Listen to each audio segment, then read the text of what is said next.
بسم اللہ الرحمن الرحیم۔ السلام علیکم ورحمۃ اللہ۔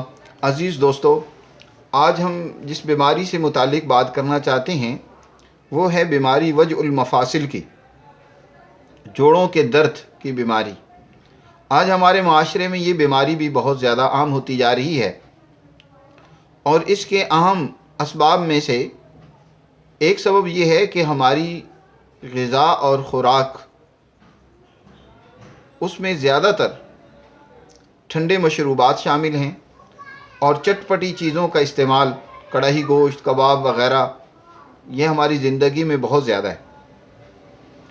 اور جو جسم کے لیے روغن درکار ہوتا ہے، یعنی دیسی گھی، وہ ہماری زندگی میں استعمال نہیں رہا۔ یاد رکھیں، انسان حیوان کی ترقی یافتہ صورت ہے۔ قدرت نے جیسے نباتات کے لیے آپ کے جمادات کو غذا مقرر کیا ہے اور حیوانات کے لیے نباتات کو غذا بنایا ہے، اسی طرح انسان کے لیے اللہ نے حیوان کو غذا بنایا ہے۔ انسان کی اصل غذا حیوان ہے، وہ روغن ہو تو حیوانی ہو، جسے دیسی گھی کہتے ہیں، اور اگر شکر ہو تو وہ بھی حیوانی ہی ہونی چاہیے، جیسے شہد ہے، اور پروٹین وغیرہ کا استعمال گوشت کی صورت میں وہ اس کو ہونا چاہیے۔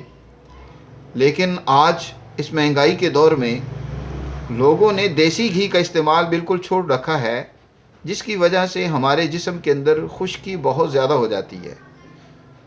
پھر اس کے ساتھ کچھ لوگ تو ایسے ہیں جو نشہ آور اشیاء کا بہت زیادہ استعمال کرتے ہیں، جیسے شراب ہے، سگریٹ ہے، یا اس طرح دیگر اور چیزیں استعمال کی جاتی ہیں جو جسم میں اور خشکی بڑھا دیتی ہیں۔ اس کے ساتھ ساتھ آج کل کیونکہ ماحول بھی کچھ جنسیات کا ہے، خواہش پرستی کا ماحول ہے، جماع کی طاقت کو بڑھانے کے لیے جو میڈیسن استعمال کی جاتی ہیں وہ بھی جسم کے اندر خشکی کو زیادہ کر دیتی ہیں۔ نتیجہ یہ نکلتا ہے کہ ہمارے جوڑوں کے درمیان موجود روغن، جو ان کی موومنٹ میں معاون و مددگار ہوتا ہے، وہ خشک ہوتا چلا جاتا ہے، جس کی وجہ سے ہمارے جسم میں مختلف جوڑوں میں دردیں شروع ہو جاتی ہیں۔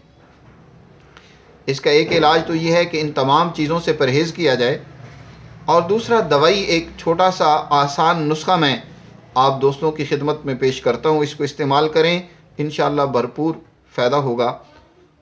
4 چیزیں آپ نے لینی ہیں: تخم میتھی، کلونجی،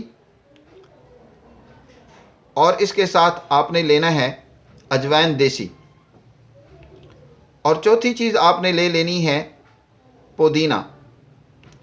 ان چاروں چیزوں کو اچھی طرح صاف کر کے ان کا باریک صفوف بنا لیں، اور باریک صفوف بنا کر پودینہ کی جگہ پر آپ سنڈ بھی شامل کر سکتے ہیں، پودینہ شامل کر لیں یا سنڈ شامل کر لیں۔ تو ان چاروں چیزوں کو بہر کیف آپ نے باریک صفوف بنا کر آدھی چمچ صبح، دوپہر، شام نیم گرم پانی کے ساتھ استعمال کریں، تو انشاءاللہ چند روز کے استعمال سے اللہ آپ کو فائدہ پہنچائے گا اور اس بیماری سے آپ کو چھٹکارا حاصل ہوگا۔ دعاؤں میں یاد رکھیں اپنے دوست جناب حکیم عثمان غنی کو، اور اگر اس حوالے سے مزید کسی قسم کی رہنمائی کی ضرورت ہو، یا ہمارے پاس یہ میڈیسن بھی اور اس سے اچھی میڈیسن بھی جوڑوں کے درد کے لیے موجود ہوتی ہیں، اگر کسی دوست کو ضرورت ہو تو ہمارے اس فون پر رابطہ کریں، 0300 4818 674۔ شکریہ۔